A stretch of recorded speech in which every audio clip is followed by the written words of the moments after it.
cambia el clima de la noche porque ya estamos aquí, los tripulantes de Milenio 3.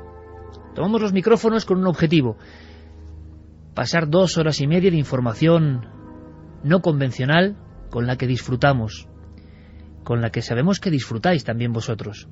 Y veréis, como este año va a ser un año repleto de sorpresas constantes, vamos a comenzar esta andadura por la madrugada con un testimonio. Un testimonio así, a lo seco. Luego podréis opinar, como siempre.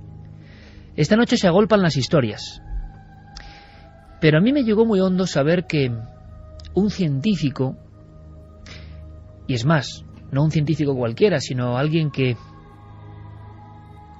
podemos decir así, en sus manos está nuestra vida en muchas ocasiones, se arriesga a dar fe de una cosa oficialmente imposible. Me explicaré un poco mejor. Los médicos. Los médicos siguen siendo seres que observamos desde una distancia cósmica. Ellos están muy por encima de nosotros. Cuando llegamos a la consulta, el médico es poco menos que un semidios. Y así debe ser. Conoce las entretelas y entresijos del cuerpo humano. Lo que va mal, lo que va bien.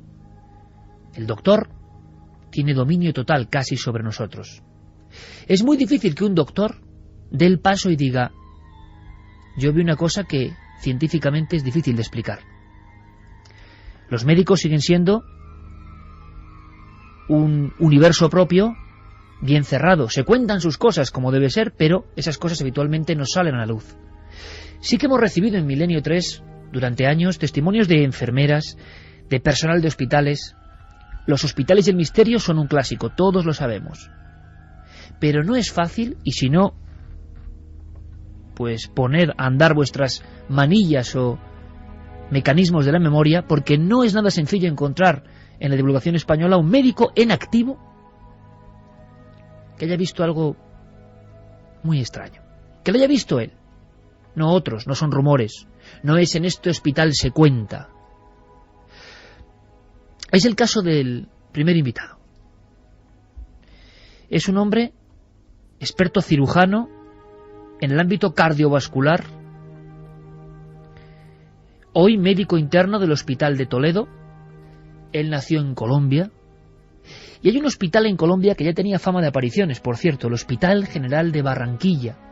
En alguna ocasión aquí en este programa, hace años ya, hablamos con corresponsales de Colombia que aseguraban que en los viejos pasillos, en la zona sobre todo de la maternidad, aparecía una figura muy concreta. Lo contamos como se cuenta tantas otras veces la historia en el ámbito casi de lo legendario. Y estábamos a la espera de algún testimonio, con nombres y apellidos. Claro, si es un doctor que opera del corazón, creo que tiene un valor. Y estamos aquí para hablar de testimonios con valor y valientes. Nos escucha ya, desde la cadena SER en Toledo, José Hernández Niño. Buenas noches. Buenas noches, Iker.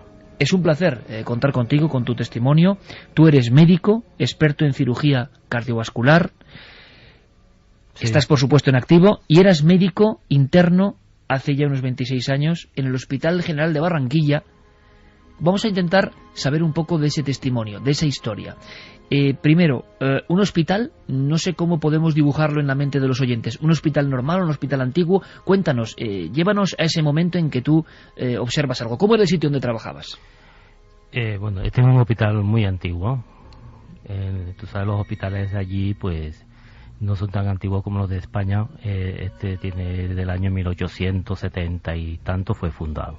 Este hospital inicialmente fue un hospital de caridad, que fue organizado y administrado y construido por la gente de dinero de la ciudad de Barranquilla. Y allí se llevaban inicialmente pacientes de las enfermedades patológicas que ocurrían en ese momento del siglo antepasado, como fue tuberculosis, viruela, cólera y todas estas enfermedades que eran muy frecuentes en esa época de ese siglo. Y este es un hospital muy antiguo, de pabellones oscuro, construcciones de paredes gruesas, puertas grandes, los techos altos,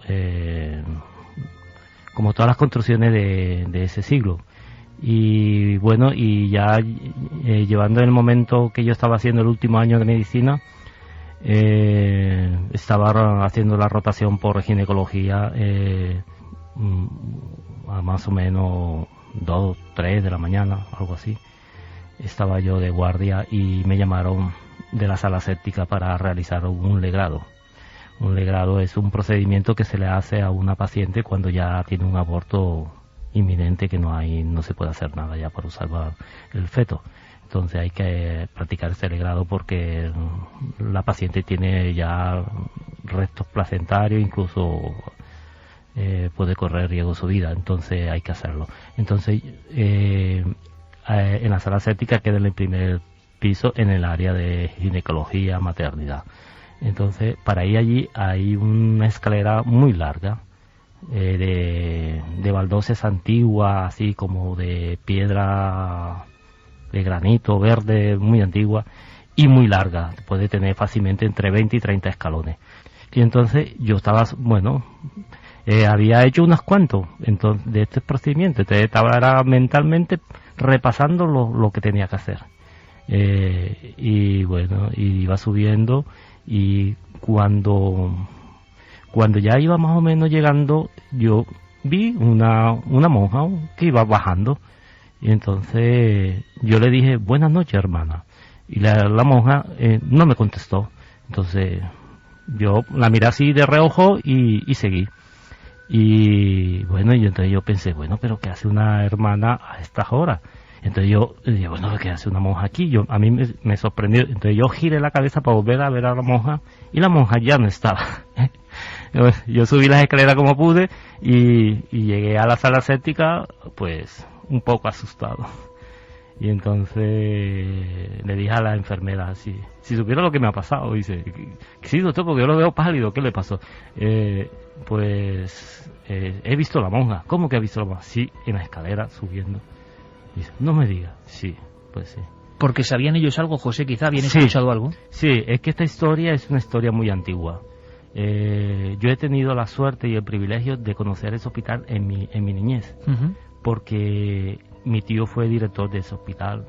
Inicialmente fue médico y después fue subdirector y director del hospital, y tuvo toda su vida profesional ahí. Y entonces él nos llevaba a mí y a mis primas al hospital los fines de semana, porque él iba allí a ver los pacientes, a hacer cuestiones administrativas, y eso eran todos los fines de semana, porque yo viví un tiempo en la casa de mi tío, y desde pequeñito me gustó la medicina por eso. Y ese hospital yo lo conozco desde la niñez.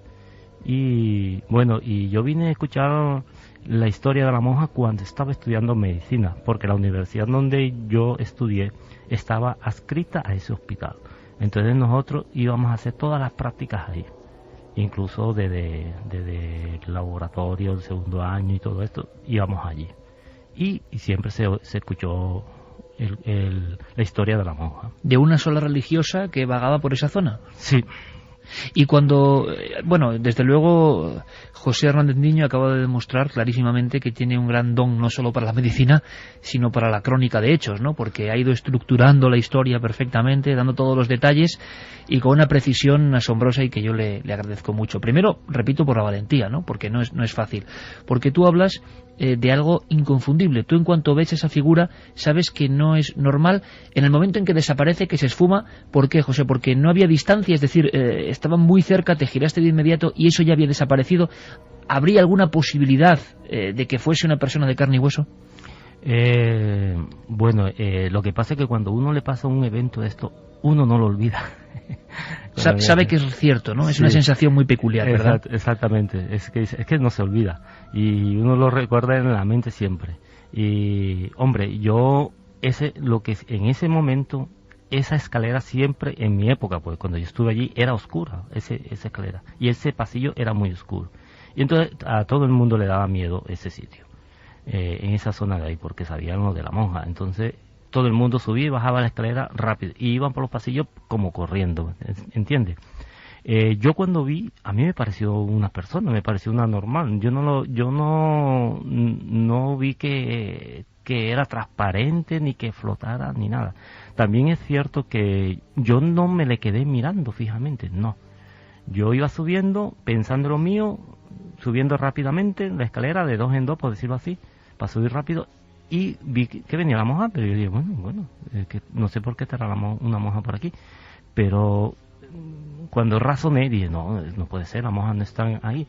Y ahora que lo recuerdas, José, haciéndonos un poco un retrato robot, llegaste a ver el rostro, la cara, el atuendo que llevaba. Bueno, sí, yo lo que vi fue, más que todo, fue el atuendo. La túnica era blanca, y la toca, que se llama, era negra. Miré así rápidamente la cara, y no me pareció una mujer blanca, no me pareció una mujer de facciones negras, de color, ni indígena, ni no. ¿No hizo caso en absoluto de tu presencia? No. Para ¿Y nada. durante cuánto tiempo estás observando esa figura? Estamos imaginándote a ti subiendo por las escaleras. ¿Durante cuánto tiempo hasta que te cruzas y sobrepasas a la figura la estás viendo, más o menos, calculando? Pues pocos segundos, porque yo ya iba, subiendo de 2 en 2 y mirando para pisar bien las escaleras.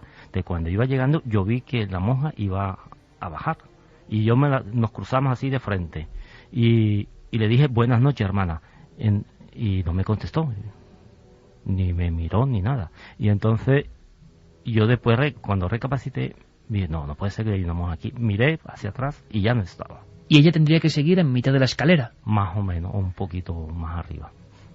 Pero ya no estaba. Ese fue el susto más grande de mi vida. ¿Llegaste a iniciar una carrera? Sí, claro. Hombre. Es un miedo diferente a todo lo demás. Sí, es un miedo como si tú no pudieras dominar el momento, ¿me entiendes? Es un miedo incontrolable. Entonces se te ponen los pelos de punta y a correr. Yo solo conté a la enfermera que me estaba esperando para hacer el degrado, porque estaba asustado y llegué pálido. Y entonces y allí pues la gente sabe, las personas que trabajan allí. Pero yo no lo volví a contar a nadie más, es más, ni a mi familia. Entonces yo llamé a una compañera de la universidad, que su madre también trabajó mucho tiempo en ese hospital como enfermera y es amiga personal de mi tío. Ella me dijo que una compañera nuestra también había visto a la monja, una compañera del internado. ¿En el mismo sitio? En maternidad. No sé si en la escalera, no me dijo, yo no me supo decir si fue ahí en la escalera o en el pasillo o en la sala de maternidad, donde... Que no deja de ser un dato bien curioso el asunto de la maternidad y esas zonas, ¿no? Hemos escuchado a muchos compañeros y yo espero, José, que esta noche muchos tengan la valentía, que a veces tienen, no es fácil, de comunicarnos experiencias en diferentes puntos de hospitales de España, porque las hay y muchas. Pero yo pienso una cosa más. En ese encuentro fugaz con una figura que la ves clarísima, que no es ver una sombra, no es ver una luminiscencia, no es intuir algo, sino que la ves tan clara que crees que es una persona normal. Sí. Luego imagino que les ha dado muchas vueltas. No hubo forma física de ocultarse, de ir por ningún lado. No hay ningún, digamos, escondrijo donde esta figura pudiera haberse metido, ¿no? No, porque yo ya casi estaba llegando arriba. Y la monja apenas estaba iniciando la bajada. Y era una escalera muy larga. Y es que yo volteé de inmediato y ya no estaba. Entonces no podía haber desaparecido. ¿Llegaste a escuchar los pasos? No. Ahora que lo recuerdas, no había sonido ninguno. No. Pasado el tiempo, ¿volviste a ver a la figura en ese hospital? No. ¿Nunca? No, nunca más la he visto.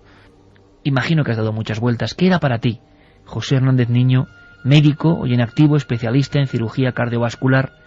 ¿Qué crees que viste aquella noche?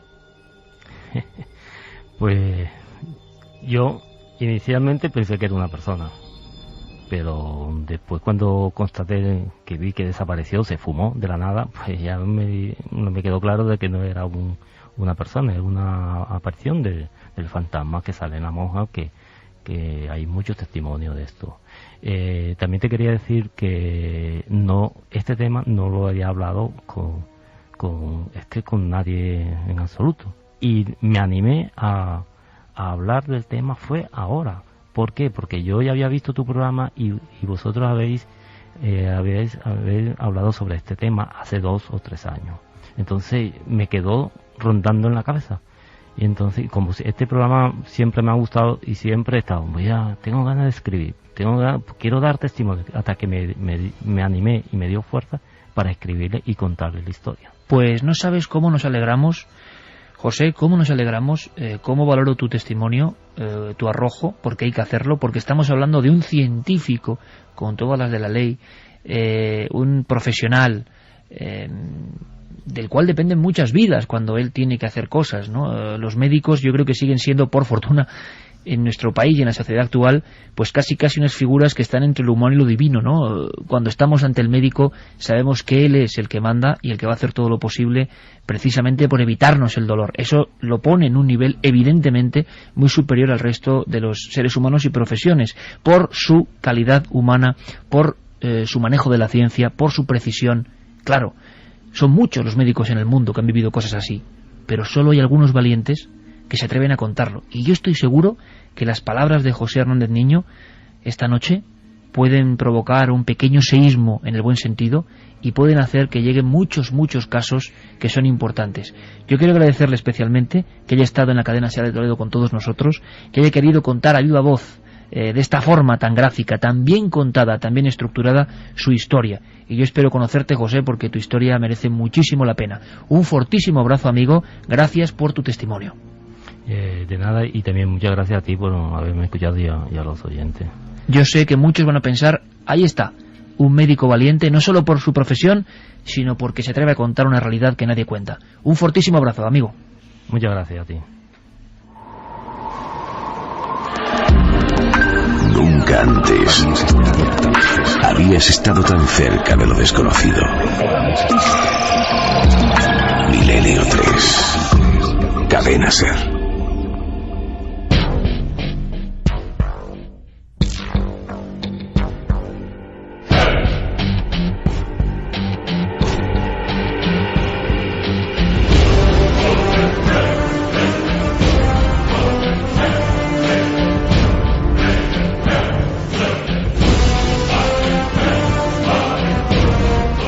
Y 48 minutos, nuestra nave radiofónica del misterio. Siempre que escucho esta música que nos pone Noel Calero, me imagino, no sé por qué, una vieja embarcación vikinga surcando las aguas del misterio con un poderoso y casi fiero dracar.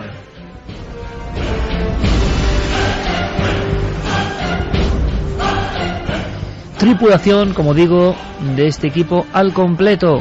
Santiago Camacho, buenas noches. Buenas noches, Iker. Qué extraño se hace escuchar a un científico médico que opera del corazón, que trabaja en un hospital español, contando esto.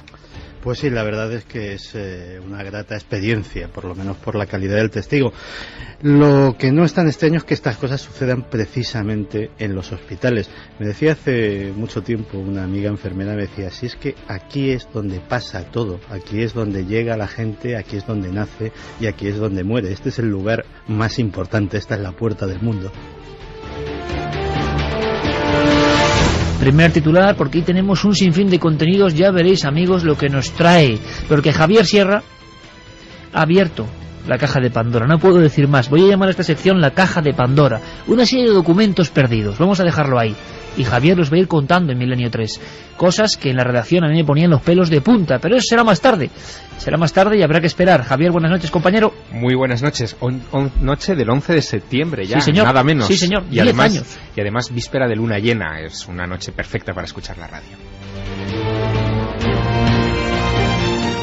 Pues más cosas, porque planteábamos como siempre la interacción total con nuestra audiencia, que bueno, nos ha llenado de gozo ver que había esas ganas, parece ser, ¿no?, por el reflejo en lo digital del regreso de Milenio 3, así que planteamos otra, vamos a llamarlo encuesta activa, ¿no? Vuestra opinión más importante que nunca. Carmen, buenas noches. Buenas madrugadas, Iker. Es que muchos miles de votos en la encuesta anterior. Al final los fenómenos o temas paranormales por encima de la historia y de los ovnis, después la conspiración. Planteábamos qué temas queréis que ahondemos en ellos en profundidad en nuestro programa en Milenio 3. Pues ahora lanzamos otra cuestión similar para que participéis, porque este año vuestra opinión, no solo en torno a un tema del misterio, sino en torno al programa, es sumamente importante. Planteamos otra semana una nueva cuestión. En este caso, preguntamos cuál es el tema del misterio del año 2011. De lo que llevamos de año, ¿no? Sí, ¿cuál ha sido?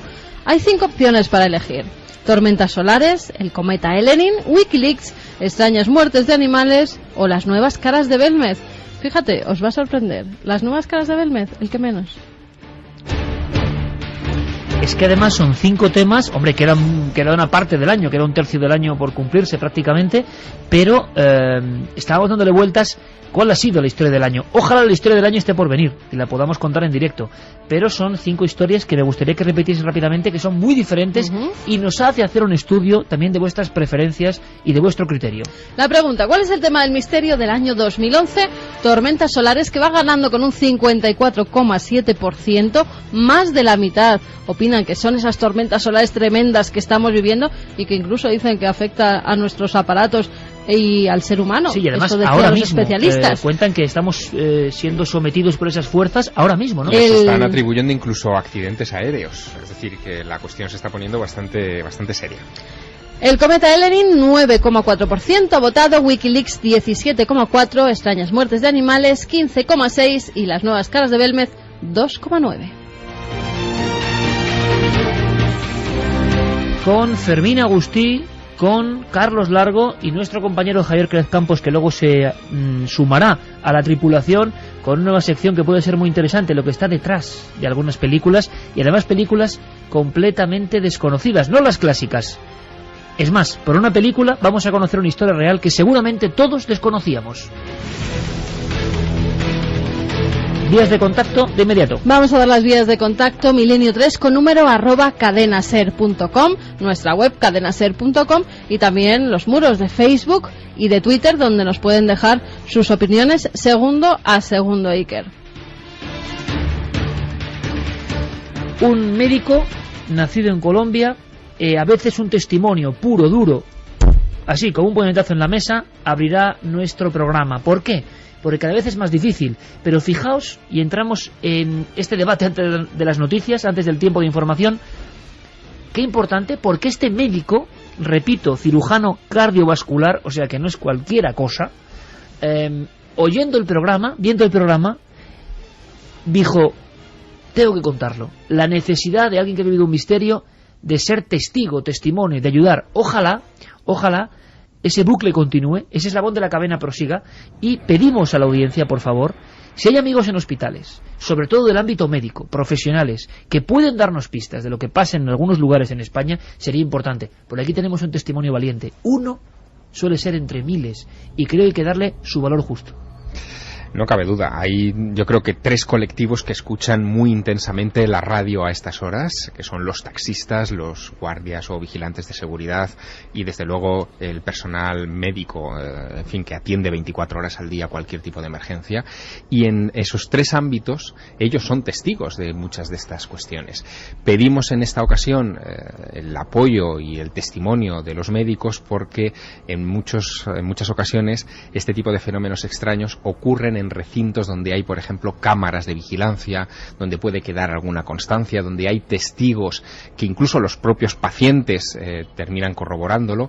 Y además, fíjate, me ha sorprendido mucho lo que nos ha estado contando el doctor Hernández Niño, porque las maternidades son desde hace mucho tiempo lugar de casos de todo tipo. Me ha venido a la memoria un incidente, fíjate, recogido por William Barrett, que fue uno de los fundadores de la Sociedad de Investigaciones Psíquicas británica. Es un caso que ocurrió en enero de 1924 en el Hospital Materno de Clapham, en Londres. Y es una historia muy curiosa porque una paciente, Doris, que había tenido un embarazo muy delicado, muy frágil, que la habían tenido como en una burbuja durante la gestación de la niña, en un momento determinado entra en una fase agónica, la bebé muere y está ella también a punto de morir, y en el momento en el que está en esa fase, su marido trata de consolarla y de apoyarla, está junto a ella, y ella le pide que se aparte. Quítate de ahí, que estoy viendo algo.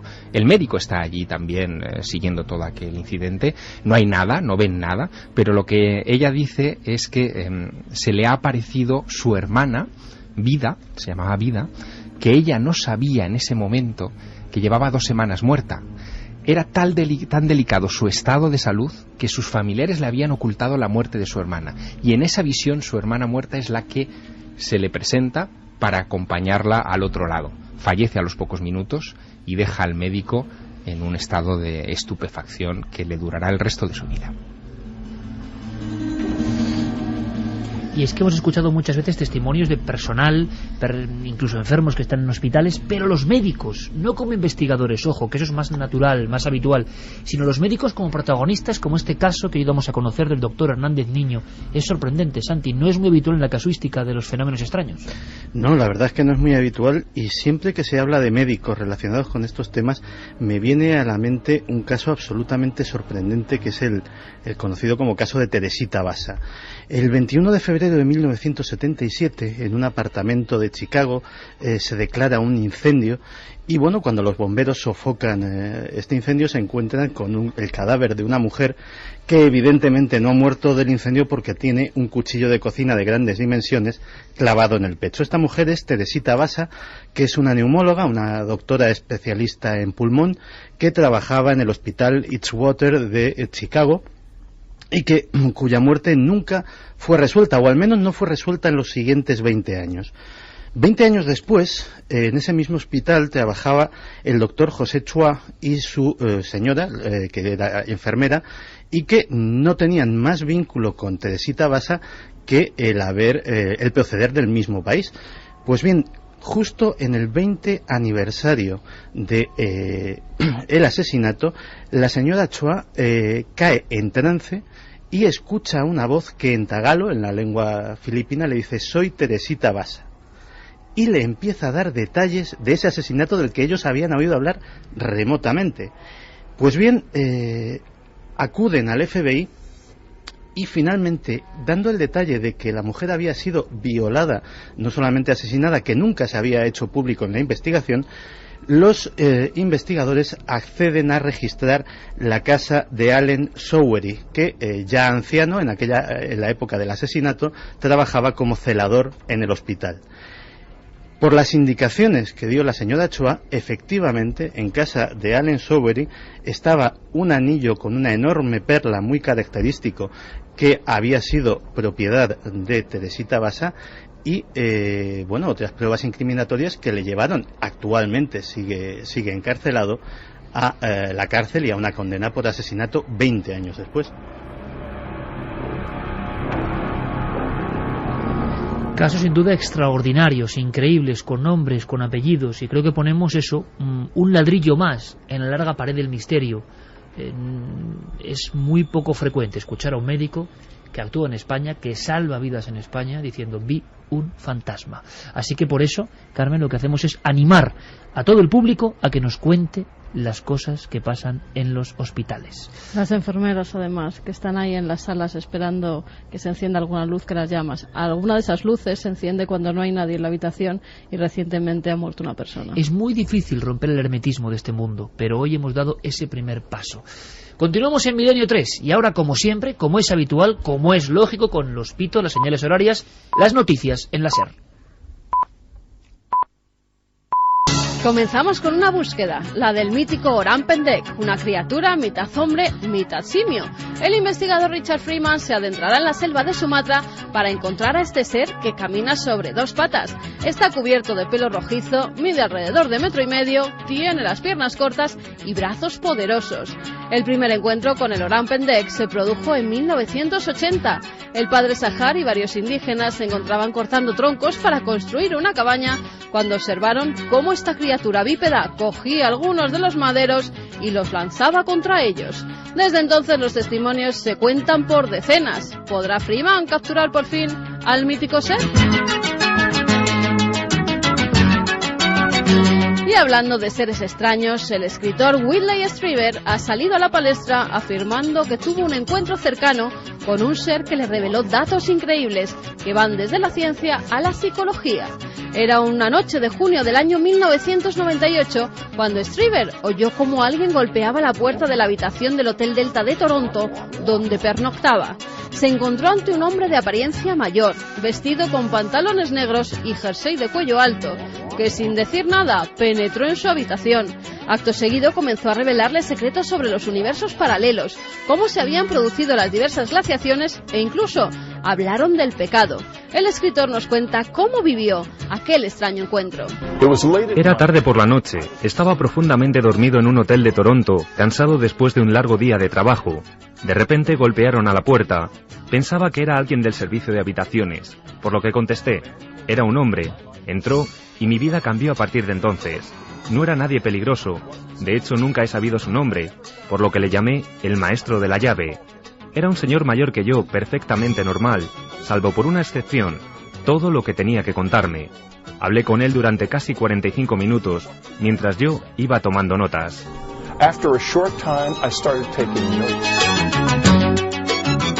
Y viajamos hasta Florida, donde esta semana se ha producido el ataque de un vampiro. Josefina Smith, una joven de 22 años, atacó a una anciana mientras gritaba que era un vampiro y que la iba a morder. Y así lo hizo. Se lanzó a su cara hasta arrancarle un trozo de esta para después comenzar a morder sus brazos. Cuando la policía llegó, halló a la joven desnuda, ensangrentada y sin saber qué había ocurrido. Por su parte, la señora Milton tuvo que recibir varios puntos de sutura. Ya en nuestro país nos encontramos con un dato preocupante. Más de 400.000 españoles pertenecen a una secta. Parece ser que la crisis es la culpable de que cada vez más gente pase a formar parte de grupos sectarios. Y por ello, estos han crecido, sobre todo los de corte satánico. Ahora la captación se produce a través de reuniones de autoayuda, encuentros New Age y conferencias. Más de 150 sectas están actuando en España. Miguel Perlado, de la Asociación Internacional de Estudios Sectarios, nos cuenta el problema. Es lo que hemos observado en el periodo de los 5 o 10 últimos años y, más específicamente, coincidiendo con este periodo de crisis, es un crecimiento relativo de personas involucradas en sectas específicamente relacionadas con grupos de New Age y crecimiento personal, lo cual es una etiqueta muy genérica y que habría que especificar sin duda, y también con grupos de corte aparentemente comercial que ofrecen respuestas rápidas, inmediatas y promesas de ganancias ilimitadas. Han crecido el número de grupos considerados sectarios que tenemos en la península y también se han diversificado. Y tengan cuidado, porque una de estas asociaciones, los adventistas del séptimo día, anuncian a través de carteles que se pueden ver en muchas ciudades de nuestro país que el mundo se acabará el día 15 de octubre de este año 2011. Otro fin del mundo, esperemos que también fallido. Para acabar, muy atentos los interesados en el cometa Elenin, porque el radiotelescopio de California ha logrado captar su sonido. Son varios pulsos grabados en el área por donde transita. Escuchen con atención cómo suena el Elenin.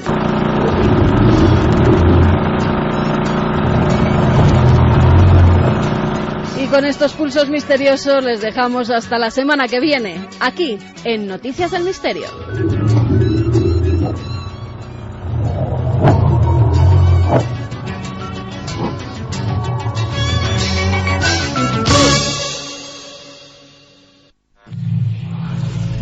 ¿Lo has oído? No estás solo. Milenio 3. Cadena SER. Con Iker Jiménez. Muchísimos amigos nos están diciendo que habíamos olvidado un tema primordial. Y es cierto, como este programa lo hacemos con vosotros, nos damos cuenta. Hay todo tipo de noticias en las noticias del año que vamos a ir eligiendo. Y una cosa importante, semana a semana iremos quitando el último puesto para ver qué noticia definitivamente se queda como la principal para todos vosotros, la más importante, el caso más, vamos a decir, profundo y que muestra la auténtica realidad del misterio, posiblemente. Nos habíamos olvidado, y nos lo estoy recordando constantemente, de los sonidos. Nos habíamos dejado en el cajón desastre los extraños sonidos de la Tierra, que han aparecido en diferentes puntos del planeta y que han asombrado a miles, por no decir millones de personas. Así que a ver si Guillermo León, tiempo real, puede añadir a la lista de 5 temas un sexto: los extraños sonidos de la Tierra. Y de sonidos, de alaridos y de misterios seguimos hablando, porque había una noticia del informativo pasado que prometimos ampliar. Se resume con un nombre muy sonoro, muy tenebroso, yo jamás lo había oído hasta la semana pasada, y que se debe pronunciar algo así como Butaya. Deberíamos a las 2:07 poner antecedentes a nuestros amigos y decirles quiénes son los Butaya. Lo que parecía una leyenda da la impresión de que tiene rudimentos y elementos reales. Tiene elementos reales porque hay personas que han sido atacadas por estos seres, sean lo que sean, humanos o otro tipo de seres que todavía pues las fuerzas de seguridad no han logrado saber ni resolver ese misterio. Son unos tipos que se dedican a atacar, en algunos casos a chupar la sangre, por ejemplo, de animales a los cuales degollan antes. También atacan a las mujeres, al parecer quieren su sangre, en algunos casos las han violado y en otros casos han acabado con sus vidas. Hay ya muchas muertes, hay muchos ataques. En Sri Lanka la gente ya tiene mucho miedo. Han surgido todo tipo de teorías, de conspiraciones sobre quién son.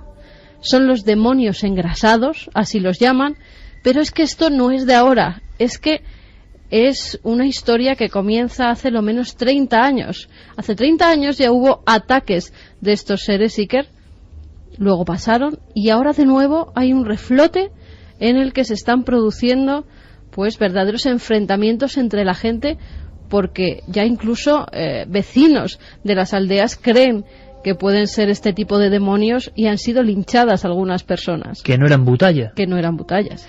Siempre ocurre cuando la histeria colectiva, pues se desata, y lo hemos contado en más de una ocasión, al final pagan inocentes.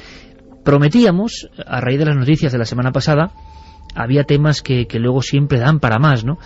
Yo me quedé con ganas, saber qué hay de verdad en esto. Y hemos investigado, el equipo ha estado trabajando sobre la senda de esto que nos parece terrible, auténticos demonios humanos actuando hoy en el siglo XXI. No estamos hablando de las míticas sectas de los Tugs o algo así de hace 100 y pico años, no, estamos hablando de septiembre de 2011. ¿Qué hemos logrado saber sobre los Butaya hoy? Pues nos hemos puesto en contacto con Charles Haviland, él es corresponsal de la BBC en Colombo, en Sri Lanka, y ha ido hasta algunas de esas aldeas donde se están produciendo. En esta semana, Iker, ha habido 12 ataques. 12 ataques de Butayas en esta misma semana. Él se ha recorrido algunas de las aldeas para ver qué ha ocurrido, para entrevistar a las personas que han logrado salvarse y también para darse cuenta de que el fenómeno se está produciendo y que hay un verdadero caos entre la población, porque hay todo tipo de teorías que iremos desarrollando a lo largo de esta noticia, Iker. Si quieres, él nos va a comentar en el primer corte que tenemos desde cuándo viene esta tradición. ¿Se trata de una leyenda o es verdad que estos seres han existido y ahora están actuando de nuevo? Hay una mezcla de hechos reales y ficticios aquí. Tradicionalmente en Sri Lanka la gente ha creído en estos demonios grasientos que asaltaban a las mujeres, robaban, que vestían de negro y que rebozaban su cuerpo con grasa para dificultar que pudieran ser atrapados. Y la gente te cuenta que sí, que hace 20 o 30 años en Sri Lanka existían. Es difícil distinguir la realidad de la ficción. Ahora, desde hace un mes, el miedo ha vuelto y la gente piensa que esto sí que es verídico, no como fantasmas o demonios, sino como ladrones reales.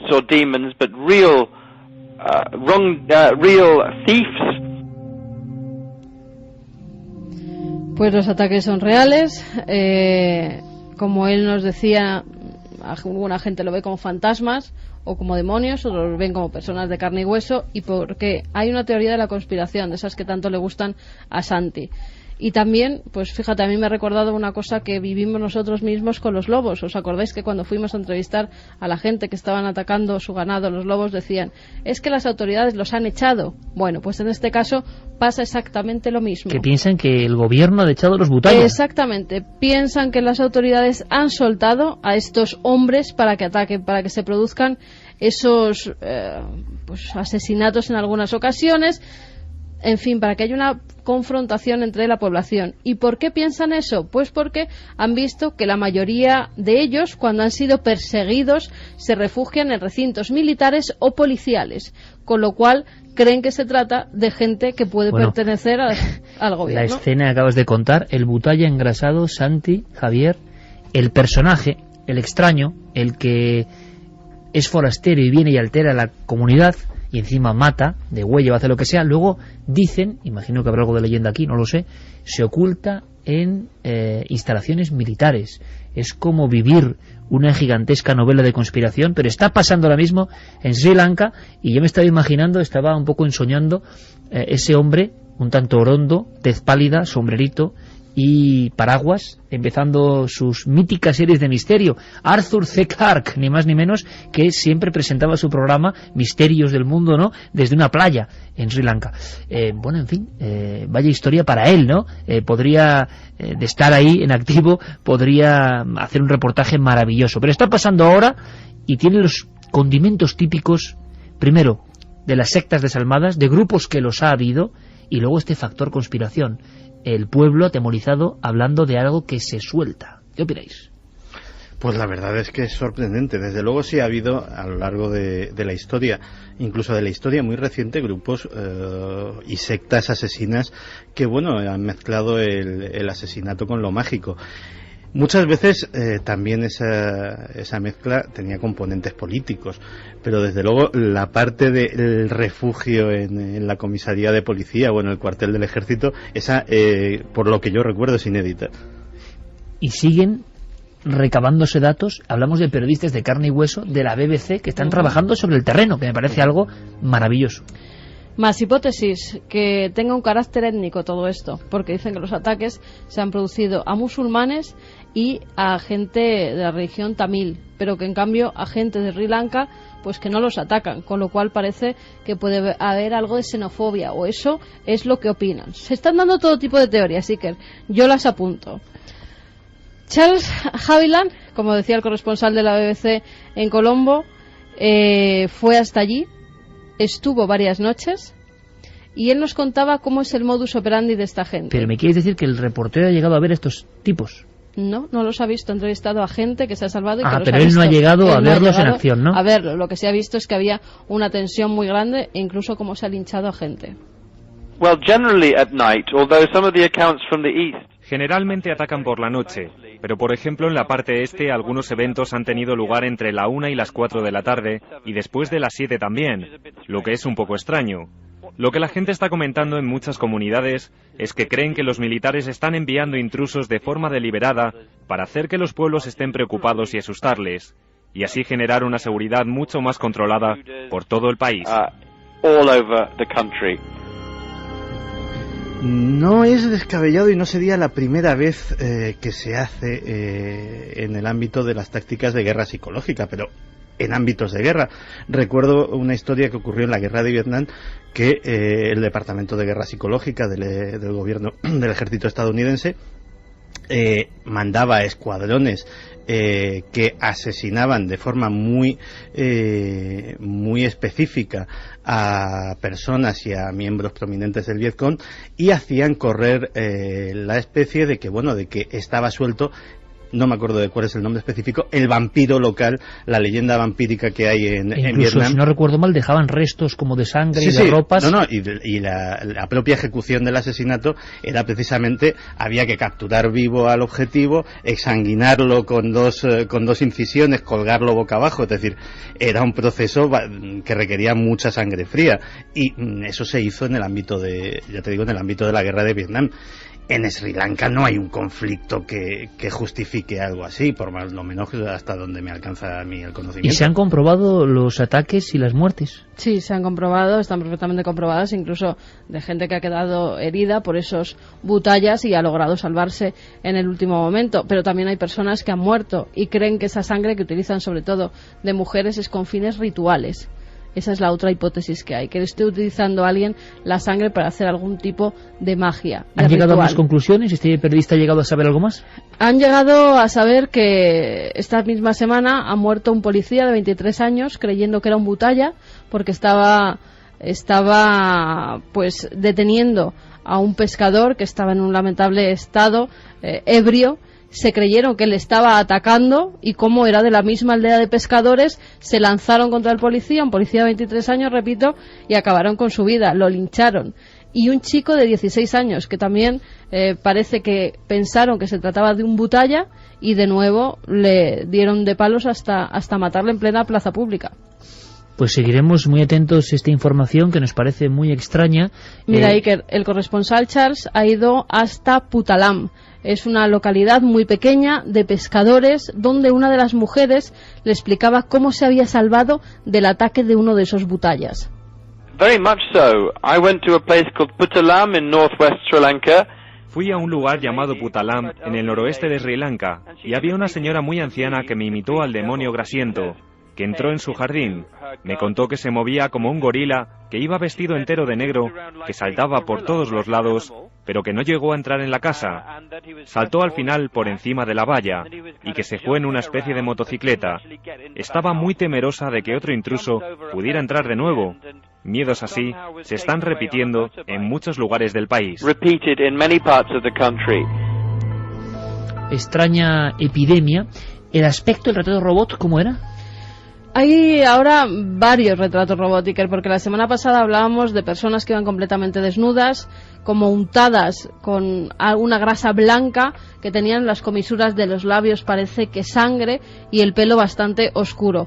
Ahora también, como decía esta señora, lo han visto completamente de negro y dando unos saltos descomunales, por lo que se atribuye a este ser pues un tipo de poderes extrahumanos, así los llaman. Me gustaría que, bueno, no sé si recuerdas, Javier, año 2002 se habló de los ataques, lo decíamos la semana pasada, de una especie de ser que algunos hablaban también que tenía ciertas propiedades luminosas o luces, que llegaba a herir a personas en la India y que provocó también una histeria colectiva con apaleamientos de otras personas. Esto en el año 2002, porque nosotros empezábamos en Milenio 3 y entre la oscuridad y la penumbra veo que Santi me alza el dedo así. ¿Qué pasa, Santi? No, te quería decir que en sitios donde hay este tipo de tradiciones de sectas que practican este tipo de ritos desde hace mucho tiempo, sí hay rebrotes relativamente frecuentes.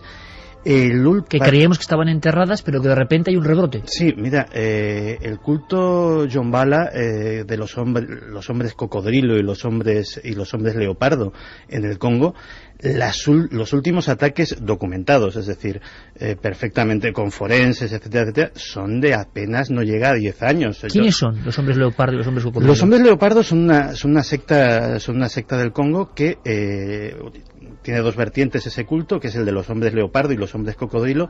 Se atribuyen ellos en ceremoniales en los que se practica, entre otras cosas, el canibalismo, se imbuyen de el espíritu de esos dos animales, de esos dos grandes depredadores del Congo, y para conseguir poder, pues asesinan a víctimas.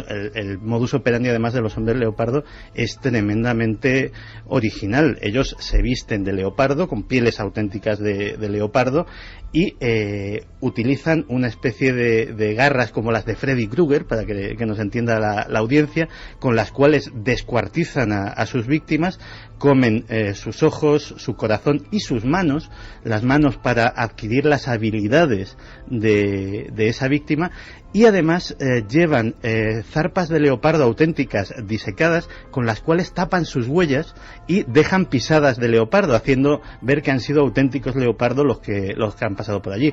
Los hombres cocodrilo actúan en los ríos, sobre todo con pescadores, gente que se aventura a las orillas del río de noche, y prácticamente con un modus operandi similar, salvo que estos se van encapuchados pues con una especie de gabanes de piel de cocodrilo. ¿Y ha habido rebrotes en la actividad de estos grupos, estas sectas, vamos a llamarlas aniquiladoras rituales? En la década de los 2000 ha habido casos. ¿En la década de los 2000 de nuevo? Sí.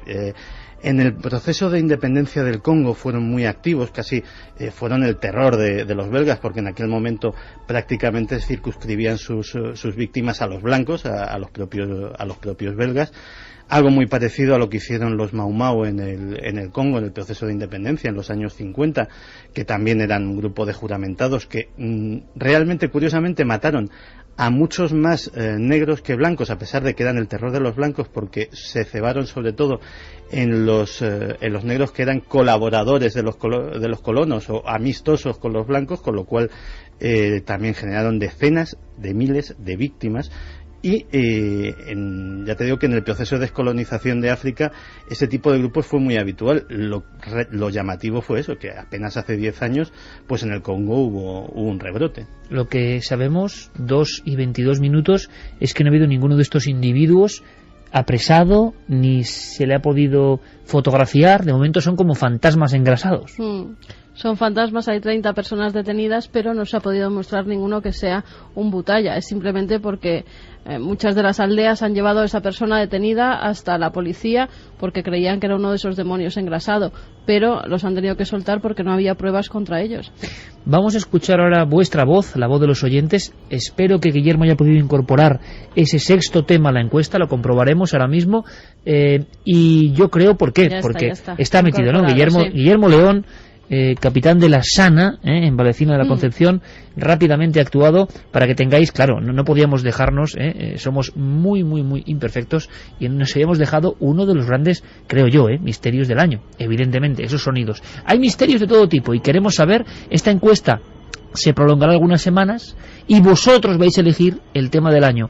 Sobre ese tema del año nos comprometemos a investigar más a fondo, a generar un buen dossier, a intentar saber más. Pero sois vosotros, semana a semana, si ir eliminando el último tema como por nominación, elegid vosotros en Milenio 3 la noticia del misterio de este año. Y por cierto, seres grotescos, dientes afilados o comisuras de los labios extrañas y viscosos, envueltos en grasa.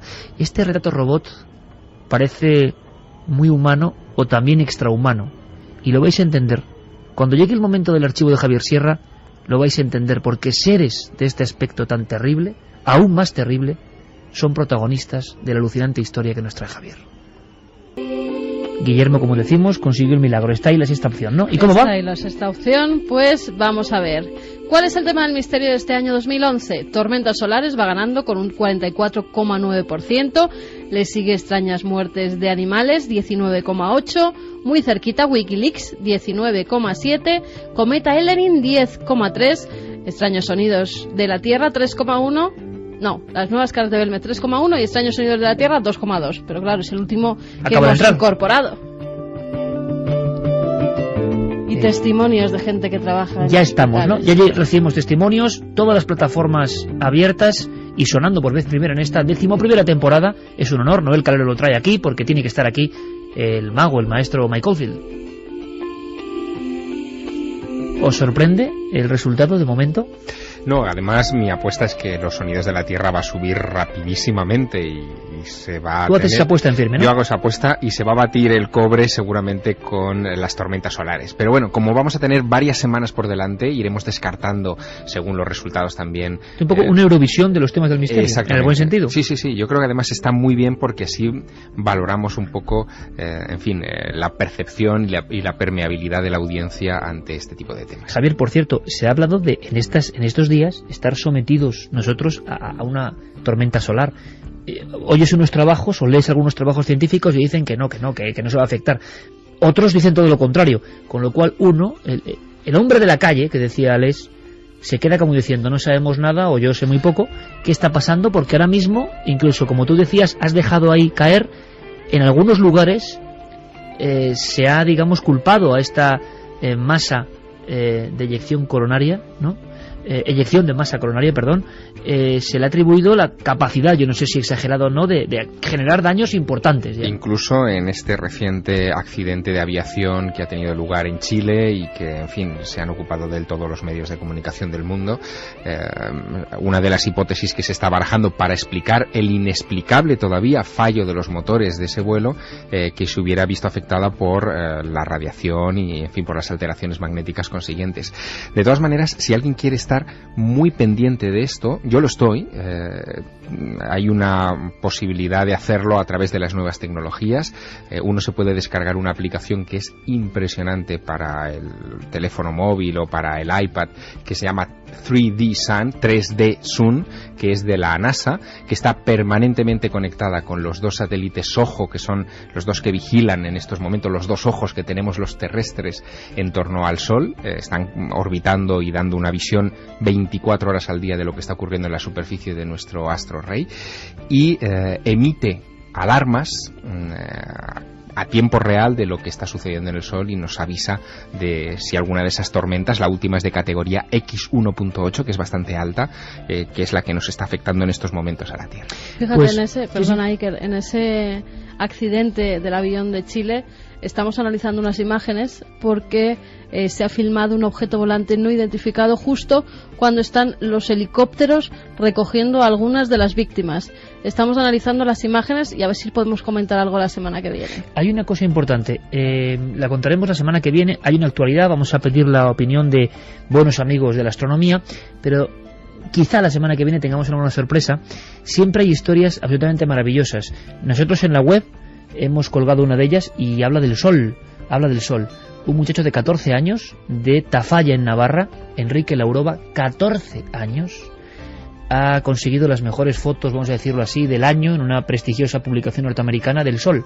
Tiene un humilde telescopio, mucho esfuerzo, ha hecho un blog de astronomía y desde su azotea en Tafalla, Navarra, que no es ningún centro astronómico mundial evidentemente, sino solo con su esfuerzo y su entusiasmo, vigilando noche a noche las estrellas, con el ánimo de encontrar algo, ha hecho unas fotografías impresionantes y, repito, un medio prestigiosísimo a nivel digital en Estados Unidos que elige una foto por día del universo y luego da premios a las fotos del año, le ha dado, digamos, el galardón de las mejores fotos del Sol. Y no es un gran astrónomo, solo es un pequeño aficionado y seguidor de Carl Sagan. Hemos recogido las fotografías de Enrique Lauroba. Es un trabajo que además tengo el orgullo de decir que ha hecho mi primo Mayur, que lo recogió en Diario Noticias de Navarra, donde él trabaja, y es una historia tan bonita, tan hermosa. Un niño de 14 años consigue lo que consigue en pocos observatorios, ¿no? Unas fotos de manchas solares impresionantes, que tienen que ver con lo que está pasando. Así que la semana que viene quizá podamos informar con mayor profundidad. Sí que parece que Wikileaks, que imagino que es donde apuesta el amigo Santi, sí que tiene como una especie de bajada general, ¿no? Aunque ahora hay rebrote con algunas informaciones un tanto extrañas, seguiremos muy atentos. Y teníamos ya testimonios de nuestro público. Testimonios de nuestro público. Pues sí, nos escribía María, que es enfermera de medicina interna en el conocido Hospital Universitario Gregorio Marañón de Madrid. Dice que no llevaba yo más de 3 días trabajando en el hospital cuando comencé a oír con mucho respeto una historia que todo el mundo conoce en ese recinto. Se cuenta que las noches del Gregorio Marañón, a lo largo de sus anchos pasillos, en más de una ocasión se ha podido oír el timbre del ascensor, del que al llegar a planta no salía nadie. Acto seguido, y tras volver a retomar la mirada a los pasillos, muchos testigos afirman haber visto a un hombre vestido de negro con una larga capa. En el Gregorio Marañón es conocido como el hombre de la capa. Las enfermeras afirmaban con pánico que de las habitaciones de donde se veía a este hombre salir, el paciente de esta moría a las pocas horas. Es una historia a tener en cuenta, ya que el hombre de la capa es conocido en todas y cada una de las plantas y los servicios especiales del hospital. Muchas gracias por vuestra atención y cuidaos mucho. Pues la primera vez de verdad que yo lo escucho. El hombre de la capa en quizá uno de los hospitales más importantes de España. Raquel nos escribe desde el Hospital Clínico de Zaragoza. Es enfermera allí y ha tenido varias experiencias respecto a estos temas. Dice que no se pueden comentar entre los compañeros y que nos va a escribir una larga carta donde nos explicará paso por paso lo que se ve allí. Pues la esperamos de verdad, amiga. Pero una vez más, qué curioso el miedo, el temor. Claro, una persona que trabaja con la salud, por eso hay que valorar el testimonio del doctor Hernández Niño, ¿no?, en activo y con un tema como la cirugía cardiovascular. Imagino que si no eres un doctor muy importante y que te da igual lo que digan de ti porque tu prestigio ya está demostrado, decir que tú has visto un fantasma te puede provocar más de un problema. Y entonces personas que están en otros ámbitos y que están viendo cosas, ¿cómo lo van a contar? Es el tabú, ¿no?, el hermetismo del misterio que nosotros siempre intentamos romper. Nos dicen también, menos mal que habéis vuelto a la carga, trabajar se hace más fácil y más trabajando de noche en un hospital. Interesante el programa de hoy, con los compañeros hemos estado hablando de estas cosas vividas. O sea que ha habido tertulias, ¿no?, sobre este tema seguro. Marco de Turín nos está escuchando desde un hospital de Turín, en Italia. Dice que le hemos puesto la piel de gallina, que a él le tocó un timbre en una habitación donde había fallecido una mujer la noche anterior y no había nadie dentro. Además, el timbre estaba desconectado. Un abrazo desde la ciudad de la Sábana Santa. Precioso lugar.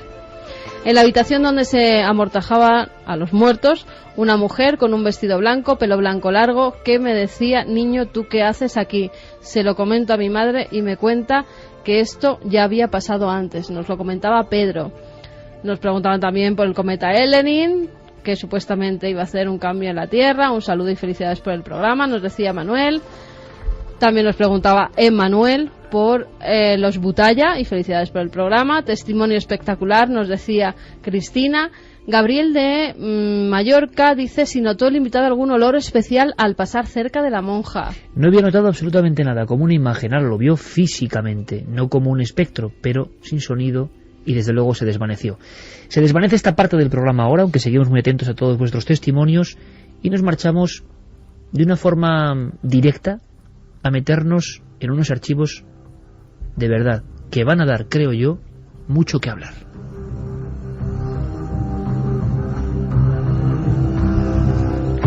Esta música que nos acompaña ahora fue banda sonora de una película que, es curioso, se anunció como basada en hechos reales, la historia de una doctora que trabajaba con el asunto de la abducción. Se llamaba La Cuarta Fase. Y su música de fondo nos va a servir para que Javier Sierra nos deleite con otra historia. A veces, lo hemos dicho, serán biografías, como la de Bud Hopkins la pasada semana, un investigador que se metió a fondo y, como ocurre muchas veces, se vio atrapado por el fenómeno.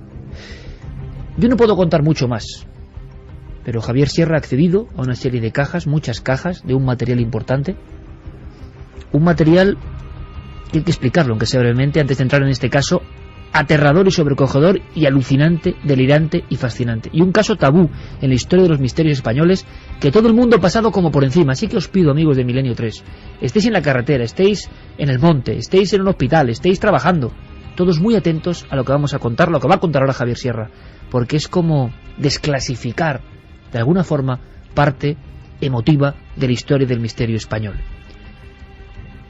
Sí me gustaría, Javier, contando lo que puedas contar, porque además se produce en una fecha clave, 10 años de la desaparición tan solo física de un hombre, de un querido maestro muy importante en tu vida, y a raíz de ahí cuenta lo que tú quieras contar. Hay una serie de elementos, algunos los has traído físicamente, los tienes. Déjame una de esas láminas, por favor. Esto que suena aquí son documentos tremendos para los que amamos el misterio. Son unas láminas viejas, tienen unos 26 años y representan un ser grotesco, un ser terrible, un ser imposible. Pero estas fotos tienen una historia. Javier Sierra acaba de apoyar junto al Flexo en la mesa del Estudio 1 otra que nunca se publicó, jamás se publicó. Es una cara que mira, una cara entre sombras, sombras más profundas casi que la negrura. Una cara que impresiona mirándonos aquí a estas horas. Son las fotos de un caso prohibido. Y también hay que hablar de un archivo prohibido, secreto hasta ahora, Javier. Sí, hablamos de una carpeta azul de las antiguas, en las que, escrita con una letra inconfundible, se puede leer el nombre de una ubicación geográfica a unos 25 kilómetros de Barcelona. El nombre es Vallgorguina. Y el caso fue investigado durante mucho tiempo por alguien que durante años fue uno de los grandes pilares de la investigación de los ovnis, de lo misterioso, también del fondo de los océanos, que se llamaba Antonio Rivera. Antonio Rivera falleció este mes, se cumplirá 10 años, una década de su desaparición, el 24 de septiembre de 2001. Y precisamente para rendirle homenaje, y porque Antonio puso en mis manos parte de su archivo, pues para rendirle homenaje vamos a abrir en estas semanas consecutivas esas carpetas en las que él fue almacenando sus notas, sus fichas, su correspondencia con otros investigadores, informes médicos pedidos sobre los testigos de estos casos, en fin, incluso transcripciones de sesiones de hipnosis, del encuentro con otros investigadores, anotaciones venidas del otro lado del mundo sobre este caso, para que los lectores y los oyentes se hagan una idea exacta de lo que allí ocurrió. Es muy curioso, Javier, porque el propio Antonio, yo creo que jamás podría imaginar que ahora estos archivos, que nunca mueren, volverían a proyectarse con las ondas de láser a partir de mañana en todo el mundo, con el eco que tenemos, sobre todo, por ejemplo, en América Latina, y estas historias condenadas al olvido que tú rescatas vuelven a vivir, ¿no? Porque de alguna forma todo esto tiene que volver a contarse, a vivir, porque quizá haya una gran verdad o no. ¿Cómo podríamos llamar este caso, Javier? Bueno, el caso es conocido como el caso de Vallgorguina, también se lo conoce por el nombre de su protagonista, Javier C. Javier C., cuyo apellido fue ocultado siempre, y durante todo este tiempo se ha respetado esa decisión por parte del testigo, porque él no quería verse involucrado en una espiral de declaraciones, de defender su testimonio, porque a él mismo le parecía increíble lo que había vivido. Tiene una extraña experiencia que hay que situar el 21 de julio de 1985.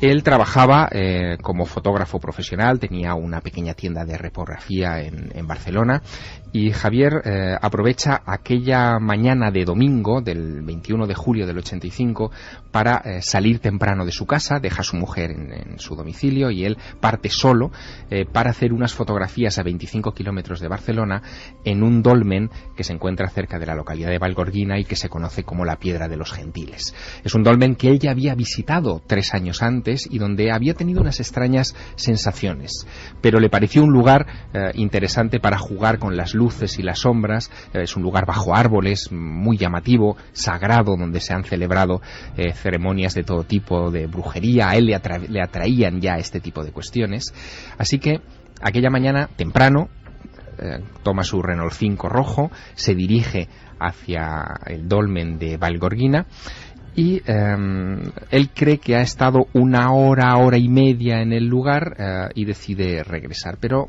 tiene una extraña sensación en el cuerpo. No recuerda, por ejemplo, el haber paseado por el dolmen y sin embargo se descubre a sí mismo conduciendo el coche de vuelta a casa.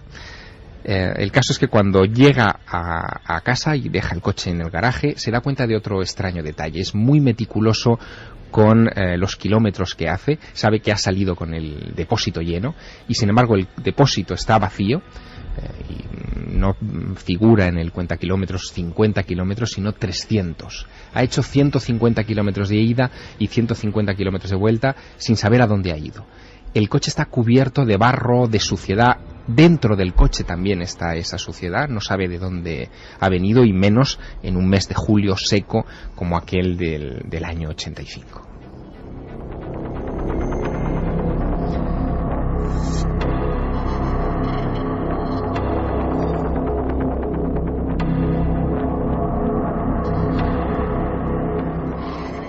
Hay un detalle más que le escama. Cuando está llevando su coche de vuelta a casa, ve que las tiendas de las calles por las que está transitando están abiertas. Es domingo. no piensa que hay ninguna actividad especial, pero le sorprende ver tanta gente en la calle y las tiendas, como te digo, completamente en funcionamiento. Así que aparca, va a su casa y su mujer le recibe con cara de alerta, con cara de alarma. Está con su hermano, le preguntan que dónde se ha metido, que por qué no ha ido a dormir esa noche a casa. Él se queda muy extrañado porque ha salido esa mañana de su domicilio. Pregunta que qué ha sucedido. Dice: has estado 34 horas fuera de casa, son las 6 de la tarde del lunes 22 de julio. Él se había ido de casa el 21 por la mañana.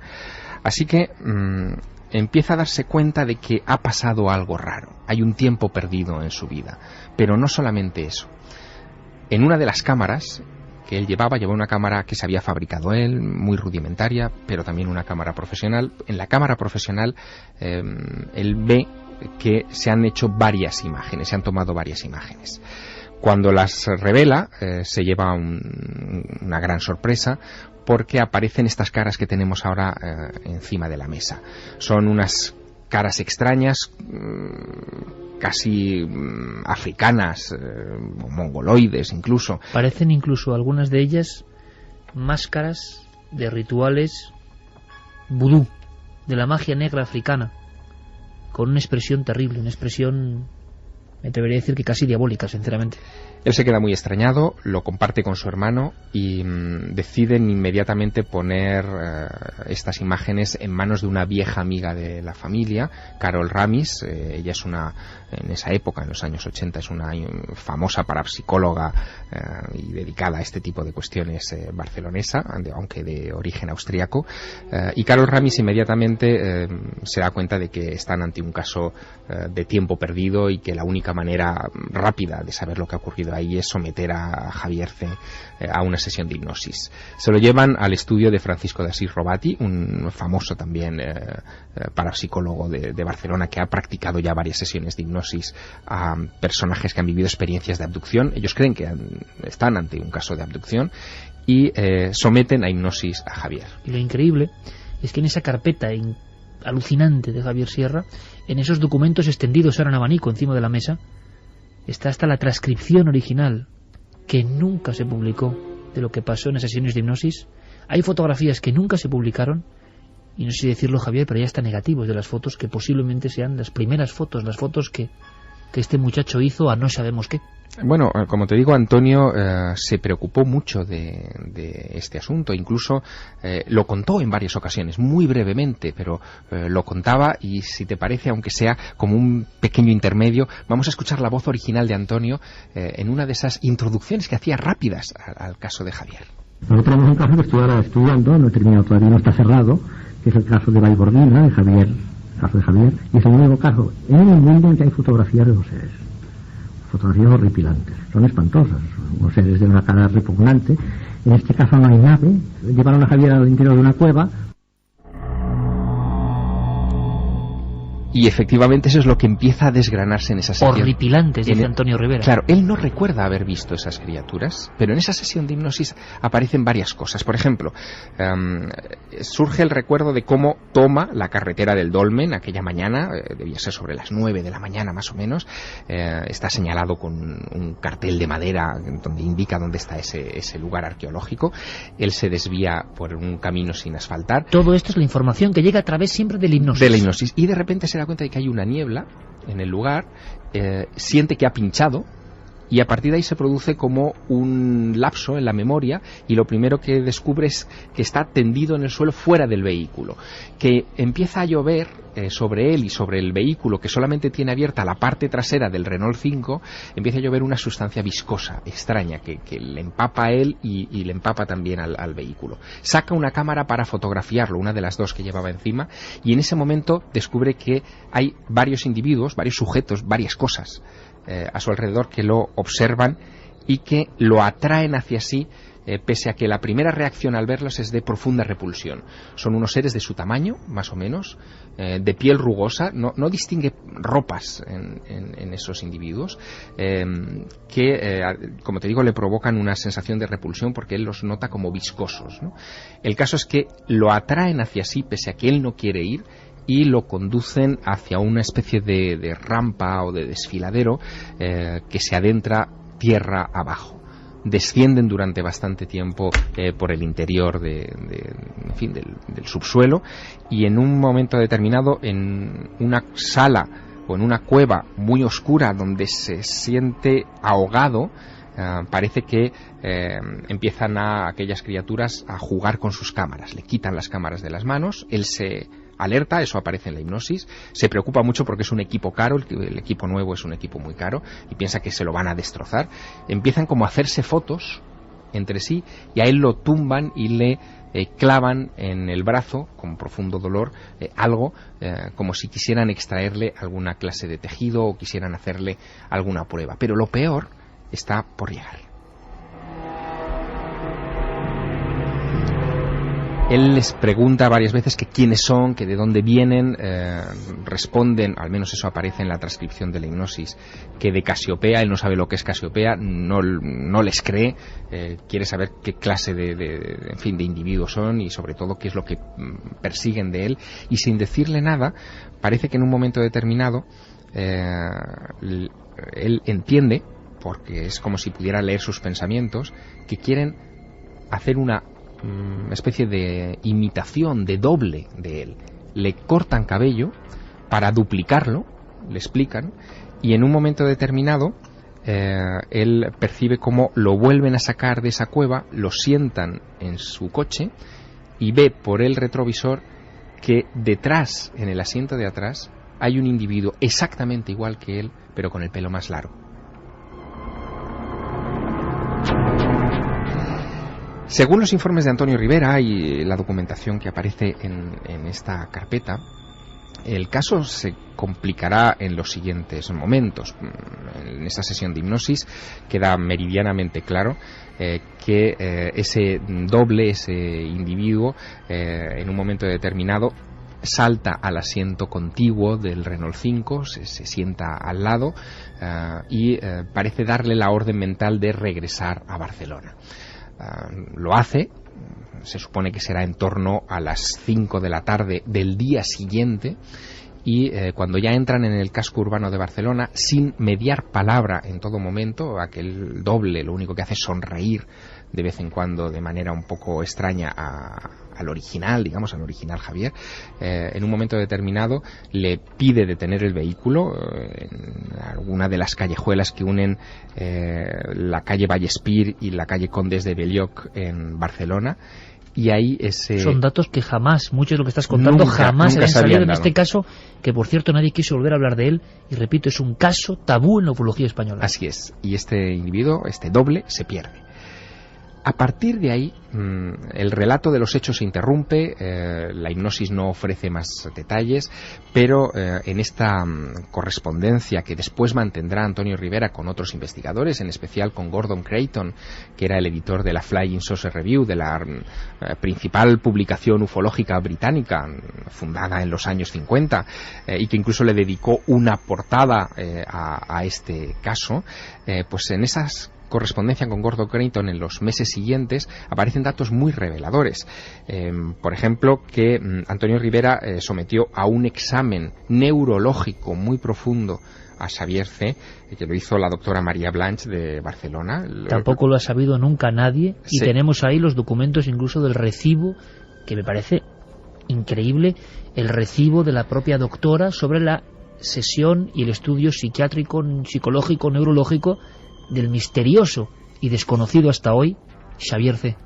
La conclusión de ese estudio es que se trata de un joven ya entonces de 24 años, perfectamente normal, con un cociente intelectual superior a la media, tiene un 111 de cociente intelectual, y desde luego no es obsesivo, no es depresivo, no es esquizofrénico ni paranoide. Esa es la conclusión de este informe médico. Se someterá a una segunda revisión y volverá a dar resultados de absoluta normalidad, es más, incluso de una inteligencia, como digo, superior a la media, ¿no?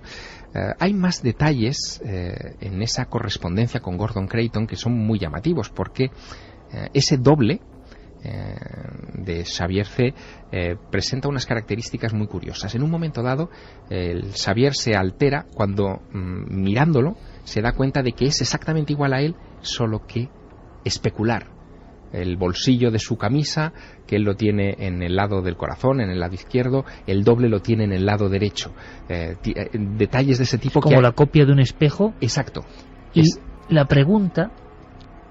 Bueno, las preguntas son dos. En esta historia delirante, increíble, ¿por qué no se siguió adelante? ¿Por qué nadie volvió a divulgar? Bueno, fue un momento puntual el de las fotos como unas sombras que son horrendas cuando se ven con mucha más definición y con imágenes que nunca han sido publicadas. Son como unas caras... Yo no veo ahí mucho de concepto de ser extraterrestre o de ser, sino algo como grotesco, monstruoso, bueno, es que horripilante. Exacto, es que Gordon Creighton terminó convencido de que este caso no era un caso de abducción clásico, no estábamos hablando de los típicos extraterrestres de gran cabeza, ojos rasgados. Él creía que estábamos hablando de otro tipo de criaturas, de jinns, de genios, los genios famosos del Islam, ¿no? La idea es sugerida a Antonio Rivera por su traductor sirio. Él tenía un traductor de sus obras a ese idioma, y cuando conoció el caso dijo, bueno, esto en Siria es muy conocido, se ocurre en la mitología, hay varios casos de secuestros de personas a las que se les duplica por parte de estos jinnas y que incluso se les sustituye, es decir, matan al original y dejan al sustituto para que, digamos, informe a esos diablos del subsuelo de lo que está ocurriendo en la superficie. Y todo esto, que parece un delirio completo, formó parte de algunos de los estudios de la ufología de la época. Hablamos del año 85, los términos como clonación humana y demás estaban muy lejanos. Sí que hay casos muy misteriosos. En el año 79, Miguel Herrero, cerca de Tendilla, Guadalajara, asegura que en un episodio OVNI ha visto otra figura igual que él, idéntica, dentro de esa visión, observación. Lo lógico es pensar en un fraude, en una mistificación, en una esquizofrenia, una paranoia. Pero hay una pregunta. Javier tiene una voluminosísima carpeta encima de la mesa. Hay documentos, fotografías, partes médicos, sesiones de hipnosis. ¿Por qué nadie volvió a hablar de esto? ¿Por qué nadie supo nada? ¿Por qué este caso que hoy estás resucitando es un caso maldito? Porque se salía de toda norma, no tenía nada que ver con lo que nosotros habíamos estudiado, con lo que el propio Rivera había publicado en sus libros sobre encuentros con humanoides o con este tipo de criaturas. No tenía nada que ver. Aquí no hay nave, aquí no hay las características clásicas de la abducción. La secuencia es un poco extraña, un poco bizarra, y lo del doble se salía por completo fuera de lo común. Nadie logró entrevistar ni localizar a ese Xavier C. Nadie aparte de Rivera. Es decir, Rivera sí que visita con Xavier el lugar, estudia el tema en profundidad y se plantea varias cosas que son muy, muy curiosas. Por ejemplo, en una carta de febrero del 86 de Rivera a Gordon Creighton, le plantea la posibilidad de que quizá el recuerdo de Val Gorgina le fue plantado inconscientemente por Carol Ramis en aquella primera sesión de hipnosis, porque ella sí que era una asidua a ese lugar, que era lugar de reunión de brujas, de pequeños aquelarres, etcétera, y que en realidad habría que buscar un dolmen que estuviera a 125 kilómetros o 150 kilómetros a la redonda de Barcelona, que justificara esos 300 kilómetros de viaje, y se pusieron manos a la obra. Lo que ocurre es que en el ínterin apareció, y este es un dato que tampoco ha saltado nunca, un radiestesista, Joan Surià, que con las varillas en Val Gorgina detectó que efectivamente debajo del dolmen hay una cueva de al menos 1 kilómetro de largo de la que no se conocen las entradas. La carpeta está ahí, Javier, pero yo incido un poco en esa historia que a mí me sorprende. La idea que teníamos todos los investigadores es que este caso de un extraño fotógrafo que inventó una historia en una cueva y sacó unas fotos horrendas era eso, un fraude. ¿Tú me quieres decir, 26 años después de la historia, acudiendo a los archivos originales, que nadie demostró el fraude? Bueno, la sospecha de fraude venía por las fotografías, porque en un momento determinado se vio que esas imágenes estaban hechas sobre un fondo extraordinariamente claro. La explicación pero ahora vemos que hay otras que son oscuras. Exacto, ahí está la clave, porque según explica también Rivera a Gordon Creighton en esta correspondencia, que es muy intensa, porque durante meses se están carteando solo y exclusivamente alrededor de este caso, Rivera le cuenta cómo Javier en realidad lo que hizo fue manipular las fotos para hacerlas más claras. Él era fotógrafo profesional, en su estudio lo que había salido son estas fotos negras que tenemos delante y que no se han publicado nunca, con el rostro en medio de una mancha negra. El rostro yo lo estoy viendo ahora y es realmente horripilante, ¿eh? No sé si los compañeros Carmen, Santi, ¿Habéis visto algunas de las fotos? Esta, por ejemplo, nunca se ha publicado. Puede ser algo para asustar, algo creado es profeso para asustar, pero está muy bien logrado, y desde luego es una fotografía que parece una persona de raza negra, vamos a decirlo así, con los gestos o la expresión de los ojos, nariz, como, me da la impresión, como violentamente reventada la cara, como golpeada, y aparte está mirando como con un odio tremendo. Está muy logrado, sea lo que sea. Dientes afilados, ¿no? Dientes Parece hacia afuera, que tiene sí. dientes afilados, Lo la que- nariz muy chata, aplastada. Lo que hace Javier, intentando dar claridad a esas imágenes, es someterlas a contrastes, y esas son las fotos que entrega a Rivera, a Carol Ramis, y son las que circularán. Eso es lo que viene en las cartas de Gordon Creighton.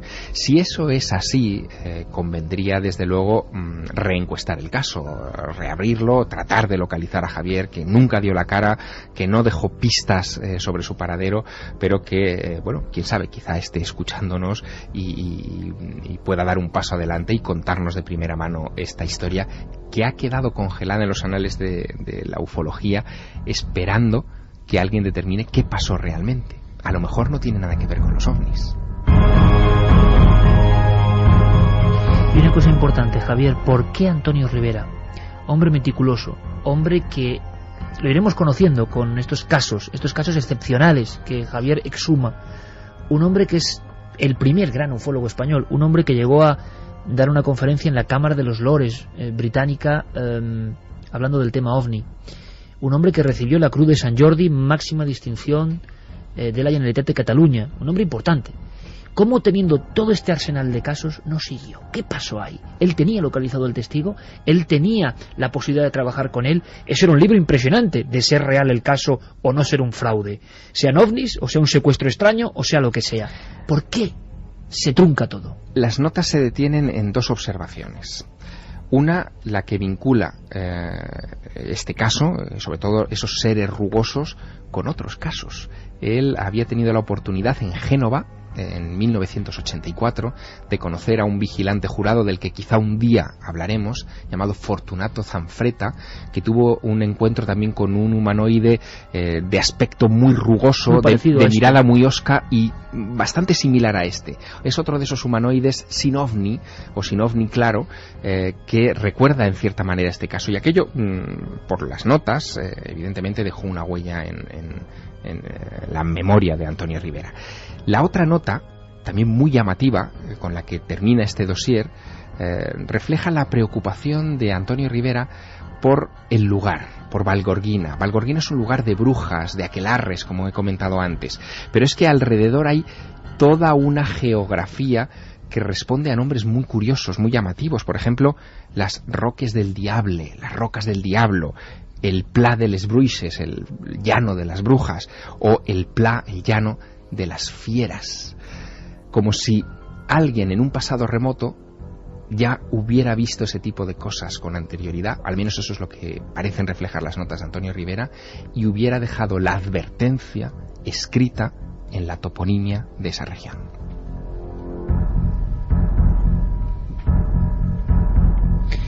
Dos y 58 minutos. Pues así son los casos que trae Javier Sierra del archivo profundo, en este caso de uno de los investigadores importantes que ha habido en España, Antonio Rivera, que nos dejó hace 10 años, y como homenaje, algunas de esas cosas que nunca ni siquiera él contó, que guardó en carpetones, ven la luz porque estos casos nos sobrecogen, nos estremecen. Yo no sé si es una pesadilla, un episodio onírico, unas fotos fraudulentas, no sé qué es, pero pone la carne de gallina, y es emocionante tener más datos, documentos, papeles mecanografiados, hipnólogo, médico y hipnotizado. Después, un recibo de la psiquiatra y neuróloga que le examina. Un caso maldito. Hasta hoy. Xavier C. Buscaremos más información.